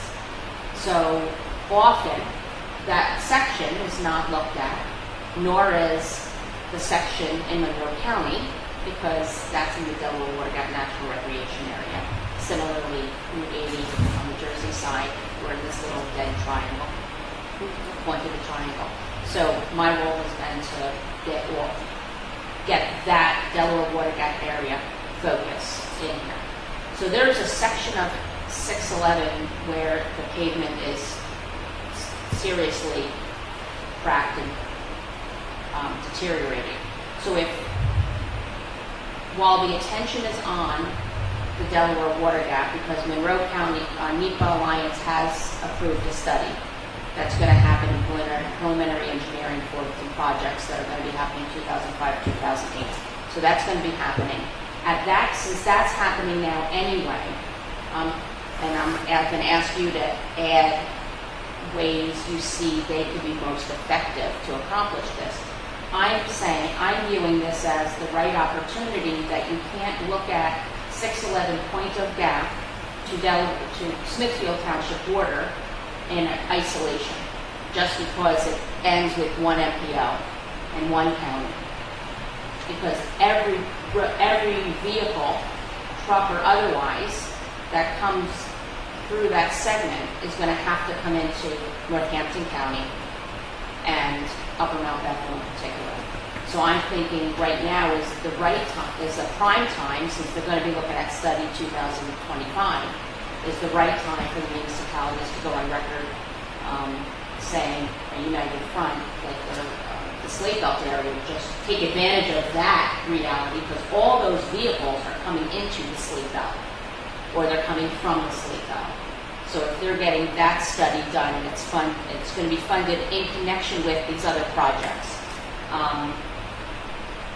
It's a perfect time, is it not, to be joining forces and asking for the study of at least 611 through Upper Mount Bethel, and then if they're doing that, they're all also going somewhere, and that's the rest of the Slate Belt. Can you play that into how these things work and give ideas on ways to accomplish that? Typically, we're at the point of passing resolutions because letters haven't been helpful. So when the resolution memorializes today's situation, and then it gives everybody that has a voice the opportunity to carry that resolution. Yeah, a lot of times, if you can tackle the problem early, like right now in a preliminary stage, like conducting a study, that's like prime time to really speak up and say, hey, make sure you include this and this too. Then also, the point that you're bringing up with the boundaries, so it's MPO, municipal boundaries. A lot of times when, and I'm just talking from my experience too, a lot of times when we are assessing things, like if I was hired by Upper Mount Bethel Township, I'm only focusing on the boundaries of Upper Mount Bethel, and then unless Lower Mount Bethel, somebody else says, hey, can you look at ours as well? So that tends to happen a lot of times with these studies. Whoever's leading, you said NEPA's leading the study, and maybe that's something you could reach out to them and express some of your concerns. I imagine as part of these, they do public engagement as well. You just have to pay attention to when those sessions are happening, and attend those. And so that's probably your best your best bet in terms of reaching out to them. And reach out to them directly and then see when the public engagement is. I'd imagine they have to be doing some sort of public engagement for their region. But the problem is you're probably not getting the word because you're in a different MPO. Actually, I get the word because I'm Okay. also Smithfield's Township's representative, and they're in Oh, Monroe okay, County. yeah. Okay, So, and I'm gotcha. working with Monroe County. So that was my reason to get involved, was to be able to not be so isolated, be jurisdictional. So we're on the right track. Yeah, it is. Like I said, it's better to say something now rather than from the study there in terms of this is what we're doing. Once they get to the point where this has been approved, this is what we're doing, it's almost too late Yep. to get anything done. So, yeah, you're on the right track in terms of where you are in this stage. And when they're asking for these kind of things, is it best to point out every possible deficiency so that they can then decide? Like, we have certainly a pavement issue there, Mm-hmm. and there's, in their jurisdiction is a pavement issue.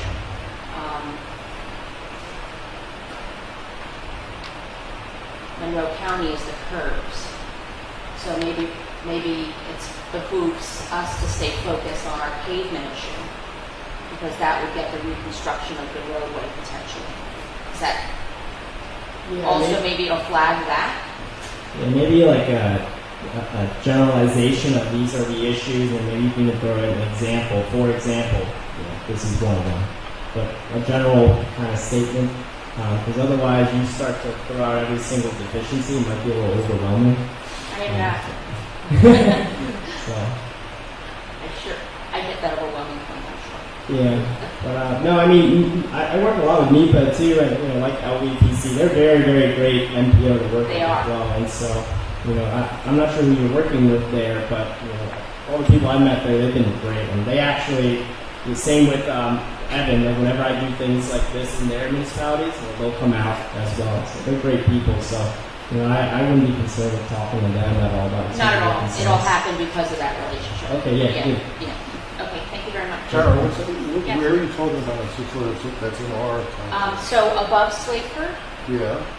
but where you just wouldn't go, unless you're just driving it as on your way to the Delaware Water, the village. So which that's you're not. closed now, so I'm Right, so you're confused. not going. So from between Slateford and Point of Gap, there is Going north.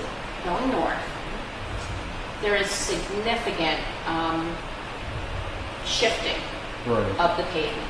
So Right. here's still. But Man, that's an continue. issue. Yeah, Should I let other people ask questions? yeah, first? why don't we talk Yeah. afterwards? I thought you meant in our township meeting that our roads. It is your. Well, it's It's not our 611. road, No, 611. it's It's a 6. state It's road. the 611 roadway. Right. Okay. So that road there is closed. So I don't know. You're saying you wanted to fix it now? Well, now would be the perfect time to fix it if it was the dream world, because it is closed. Yeah, Makes you know, sense. Yeah, we'll We'll talk. talk. Yeah, thanks, Ted. Yeah. Mark? Oh, I'm sorry, David, and then Mark. Flip a coin. I just had a quick question. One thing you didn't talk about at all was physical barriers. So, people put in speed humps and stuff like that all the time. And I don't know, I know what authority they do that, but is it possible, legal, to put in restrictions that physically prevent a truck over a certain distance traversing a certain road? Yeah, and so we cover that a lot in our actual 4-hour. But to answer your question, so again, you start with your basic study, right? You gotta have the restrictions in place. If it's not working, one thing you can look at is, so what boroughs do a lot of times is they will, if they don't want a truck to turn, right, because of length restrictions and whatnot, they will install those curb extensions, bulb outs. So it makes it physically impossible for the truck to make that turn because of that curb extension. So that's a form of traffic calming. Or some communities, they will put down, like you're suggesting, the speed humps, right? It will not just control speed, but whenever you make it somewhat uncomfortable for a truck to go down a road, they start to not use that road anymore.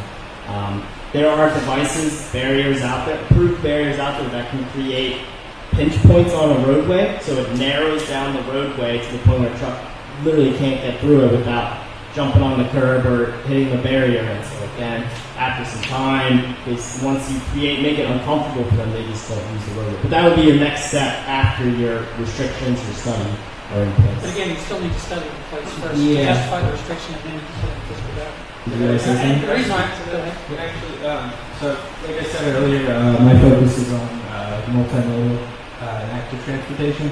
So there's, to Marvin's point with the traffic calming, you could implement those bulb outs. There's a lot of opportunities for grants for like multimodal opportunities. So if you find a spot, like say in Vanderbilt or somewhere around your township that would be a good opportunity for pedestrian infrastructure that create those bulb outs or those traffic calming options, that could be like a two birds, one stone type of opportunity. And that'll conclude our question and answer. You know, guys, he's not joking. When we get up to speed, I don't know if I can talk without the 3-minute clock. Okay. Marvin, excellent presentation. A lot of the speakers talked to you about the problem in this area with the increasing amount of truck traffic. And of course, with truck traffic comes an increasing amount of surface degradation. Okay, I know that for Upper Mount Bethel, road repair and road maintenance is a major expenditure within the town. I gotta believe it is with the state too.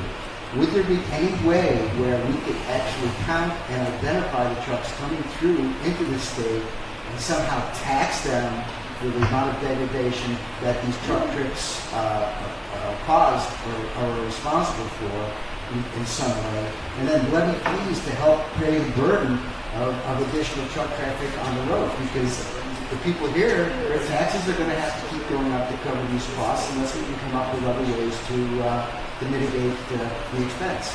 Is there a study that could be done, or is there anybody in PennDOT that we can contact to start to talk about these kinds of ideas?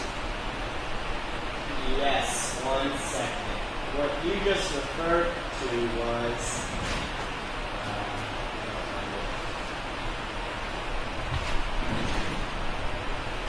you see number 3 that's sprayed out there? What you just described is called posting and bonding a roadway. Essentially, you put your restriction on that roadway. So, length restriction, weight restriction. But if a truck exceeds that, they can pay for a permit that is issued by the municipality or by PennDOT to use that road. How would you enforce that? It would be on whatever the enforcement agency is. Well, we got these video speed traps. We got those photo speed traps They now. won't use them on our roads. They won't use It's them on only our made for highways. Well, I'm Freeways. saying, why can't we just photograph the traffic and Only put works then. those counters across the thing? And I imagine you can detect weight with one of those things as well if somebody engineer went in there and figured that out. And then how to identify where to send the bill. That's the other problem. Hey, now I'm not an expert in automated enforcement, but what I do know is there are certain restrictions to camera enforcement in our state. I know, like for instance, camera speed enforcement. Right? I know they allow that in work zones, but related to trucks, I'm not quite sure. You see how Easy Pass does those things? The overhead. Yeah. They No, I can read get their it. license plate, so they. All the technology's out there. I know they do have these certain, and I'm not sure if it can apply to trucks, but I do know some municipalities use this kind of enforcement on school bus enforcement, for instance, right? School buses will have these devices on that the local police will use, and let's say you don't stop with a school bus, it will know your plate, and then they can come get you later. I don't know, and that is something I know a municipality in Dauphin County is using. But certain things like that do exist. I'm not too sure what technology exists for trucks. I imagine with what we have now, there probably is something there. But you just have to check too, legally, can you do it within Title 75? Because that's what ultimately controls what we can and can't do. And I think I have a solution to Fran's mailbox problem. I told her when she comes to the street she should take a brick, and when the traffic comes, I said, you heave that brick out there in front, then you can come to Nick and have Nick put a sign up that says, caution, slow down, crazy woman throwing bricks. Would that be in that book? You're gonna get an ordinance for that. Mark, I mean, you're thinking outside the box is unbelievable. Mike, Evan, are you from the Lehigh Valley Planning Commission? Yes. Were you involved with the traffic studies regarding RPL's project? I was not. That was my coworker, Brian. Okay, so you can't answer the question. I can bring it back to.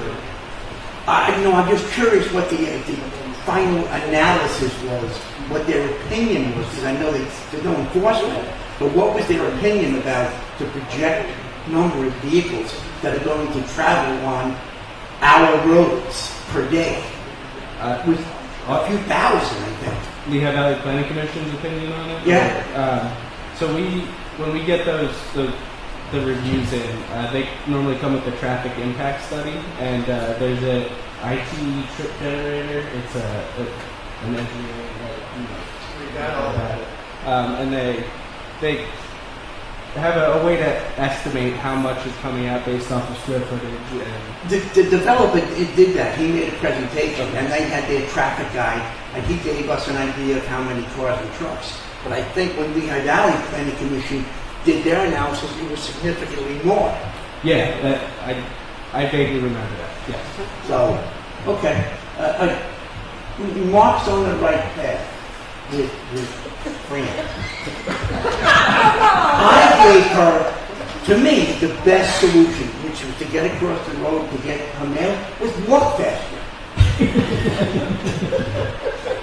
Upper Mount Bethel does come up with solutions. I agree with you. Anyone else have any questions? There was one question, I don't know if you can touch on this, Marvin, but this was from one of our supervisors who could not be here tonight. And he wants to know if anything can be done about truck staging, because he has been informed that there are going to be 3,700 trucks that are expected every day. Is there anything that can be done with that? For truck staging? Yeah. Good one. I don't think I know off the top of my head on that one. I imagine, if you're referring to some development, right, for this, I imagine as part of that, they would have to figure not just the traffic that is generated from it, but then, of course, available, storage, available parking, that kind of stuff would fall into this traffic impact analysis that Evan is referring to. Yeah. So that would have to be captured at that stage, I would imagine. Okay. Corey, John, any questions from you guys? Just real quick, sort of a summation. Oh, Jeff, you gotta come up and talk in a minute, sorry. I'm just asking for a summation for someone that's sort of new to what's going on here. Where are we in the process? Was this meeting to determine yes or no, we are going to do a traffic study, or we have already scheduled it and it's, we're in the process? So this meeting was just for Marvin to come in and educate us. I think all the supervisors' heads, including mine, are spinning right now. I'm sure we're going to talk about a traffic study. We have to wait for all 5 supervisors, and we would have to vote on it. But I guarantee it's coming up in the next few meetings. Okay. Thanks. Corey, any questions? John? Are you familiar with Act 209? Not really. What's this 209? I believe it's an act that we could tax businesses within the municipality or township depending on their truck traffic and how much they use the road. I would like some more information on it, but... Okay. You said it's 209? Right. I'll check it out. I'm not really a good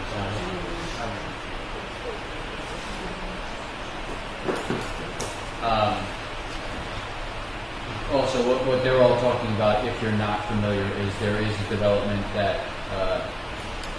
is underway that may bring up to, I don't want to give an exact number because I'm always getting pounded by it afterwards, but a lot of them are over 3,000 trucks per day coming and going from the facility.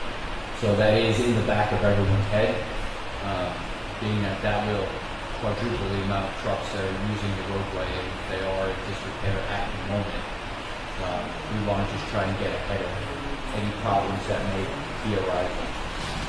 Yeah, sure. And unfortunately, a lot of times when development happens, they're required to physically improve, the immediate area that they're in, but a lot of times the existing roadways don't get improved to accommodate that kind of traffic, so that's where you run into the issues that you're just describing. Okay, and my final question, which I think comes to the heart and the root of everything that we've been trying to do. Is there a way, we don't have a local police force, we rely on state police, as you know. Is there a way to get traffic enforcement officers that are municipality run or county run, so that we can focus on the areas once we do put up signs, that we can enforce things like that perhaps aren't licensed police officers? Or would they have to be police officers? So you mean like some township police? But that only focus on traffic enforcement. Or some sort of enforcement. Yeah, I'm not sure the rules or what qualifies someone to issue citations. I don't know if any of you guys know, but wouldn't our constable be able to do that, or no? Constables won't be able to do something for township roads, but as long as there has to be an ordinance in place for them to enforce it, and we would have to actually ordain the constables to do that work specifically. And then, like, say, we get a ticket, that ticket would go to the township, not to the judge. I'm guessing you would need to be certified as well for traffic related. Well, you're not doing speeding or anything, you have to be certified to do anything like that. I'm talking about a parking ticket, something like that. But Not speeding. Speeding, you have to be certified to do that. But that could be done? Certified? To get certified? Yeah. No. Oh, constable That's can't. another, that's like Act 120, which is police, to get certified to do that actual training. But to do something simple like a parking ticket, or do something at the park, like say dogs on leashes, or we make an ordinance and ordain it, then if you specifically state that police officers or constables can enforce that, then it's legal. Yeah. To do something like what you're saying, Jonathan, the state police are the ones that are able to do that. And someone mentioned before about I think Mark mentioned about those signs, those automated speeding signs, only for highways and for construction sites. I already spoke to the state police about that, and you can't do that. And then there's also rules about speeding. I was talking with Jeff about that. Is that there's certain rules that we have a lot of changes on 611, 35, 40, 45. So each time there's a change in speed, you need to be a mile away from that change. So technically, like Charlie Cole, where he lives, you could be in Lower Mount Bethel station now waiting to get somebody speedy because you have to be a mile away. So the changes down at Stone Church, 35 there, but I think it's 40 up by Charlie. Well, you can't stage that Stone Church. It can be changed, but you have to petition the commander to do that. So there's always these little nuances that we don't talk about. So like Tara brought up 611, like where it's closed. You don't want to get that. No one's supposed to be driving on that road. It's unsafe.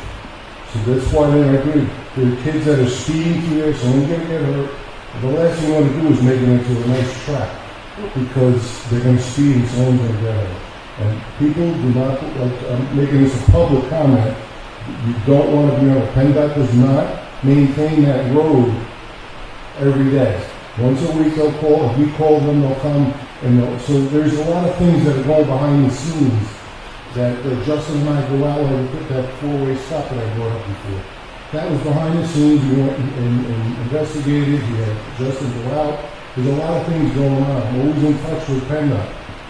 PennDOT is not, I mean, the guys that I talk to, the guys, difficult, very difficult to get things done. The best thing for us to do is take care of all roads, you know, all of our side roads. Because Mark put it a great point. These triaxles are destroying our roads. We don't get a dime for it. Our liquid fuels is our liquid fuels. We don't get any extra money. But we're maintaining these roads. We have to, because that's a job. Well, we've got to look for ways, like Mark said, to have these trucks or these businesses. We've got to figure out the path forward where we're not raising taxes on the people, but we're having the businesses or the trucks themselves helping pay for the upkeep of our roadways, of our highways. That 209 is the only thing that I saw that kind of skirted around the residents and focused on the business. There could be another. We'll talk to our solicitor as well about that. That's a great idea. But our main issue I see is the enforcement. We can put up whatever signs we want. As you said before, if we have weight restrictions and we don't have a scale, there's no way to enforce it unless they're going to be posting the weight in the truck before they go. And if they're not going to hit a scale on the way, I think generally they won't. The length I see is a good, easy definition that with a simple tape measure, I think it can be written. Is there a way, or what might you suggest to encourage state police to monitor our area a little bit more often?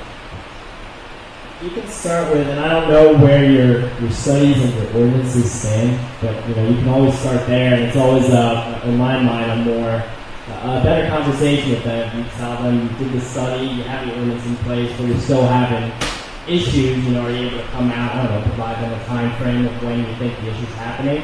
And they'll add it to their list, right?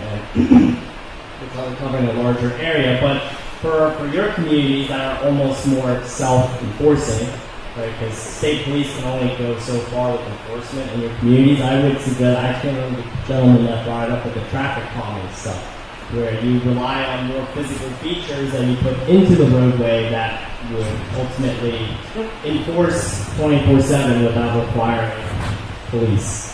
That might be the route that you guys might consider.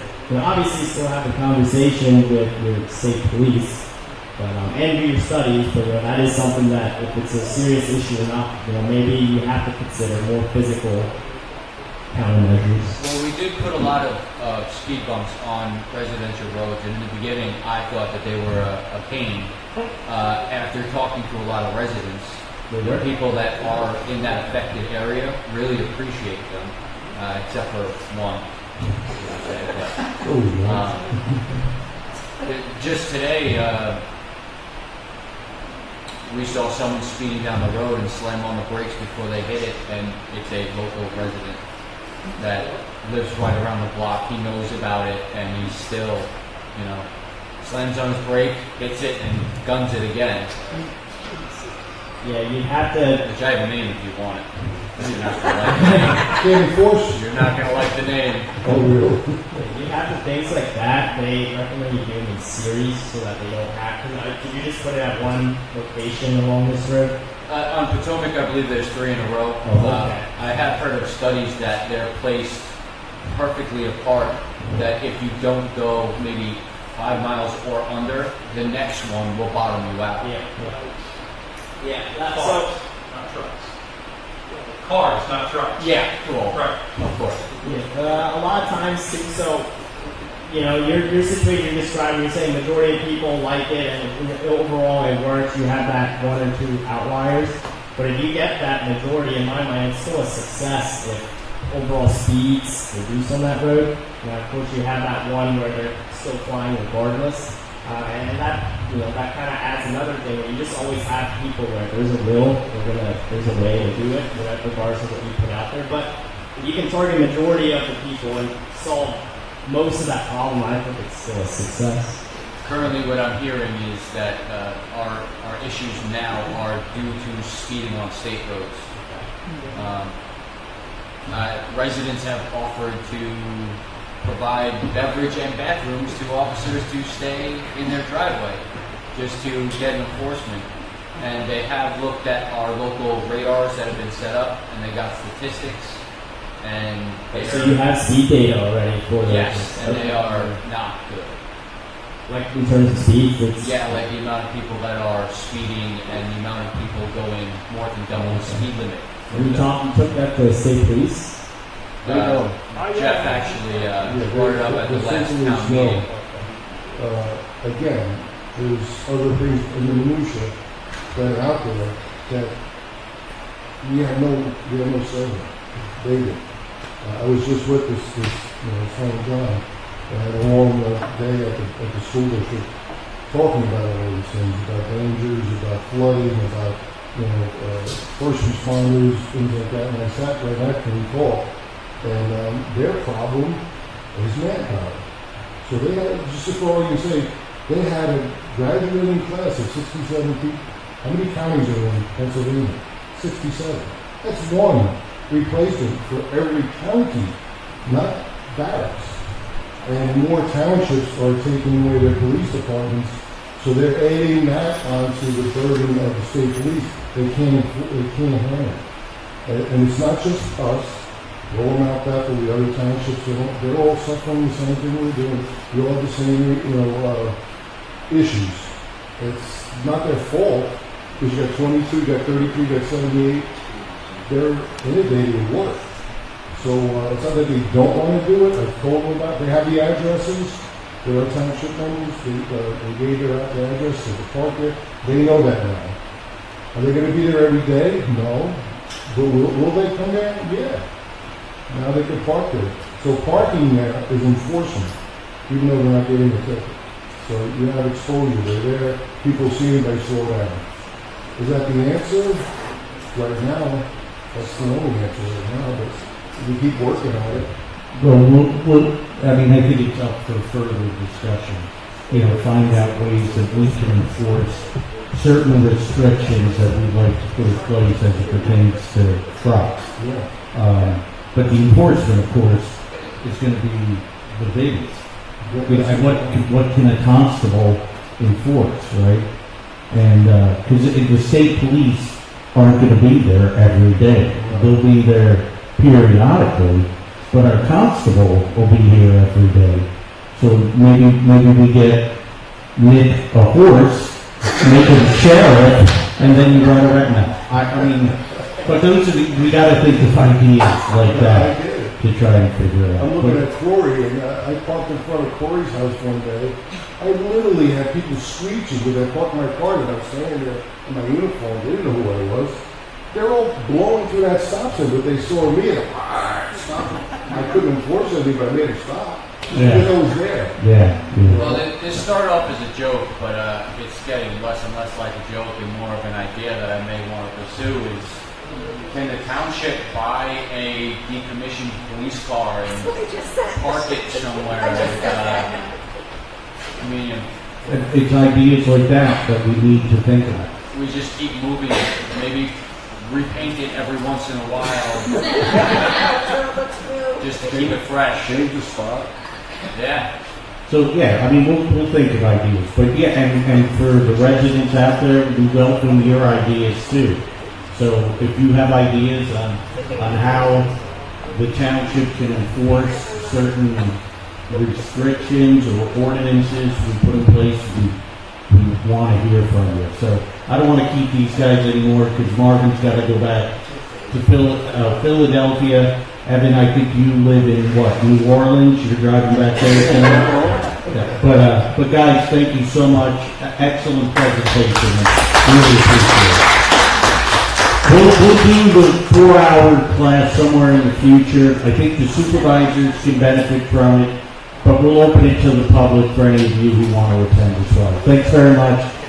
Ryan, thank you for doing the live streaming tonight. Nick, thank you for everything that you do. Everybody, have a good night. Thanks. Hey, Nick.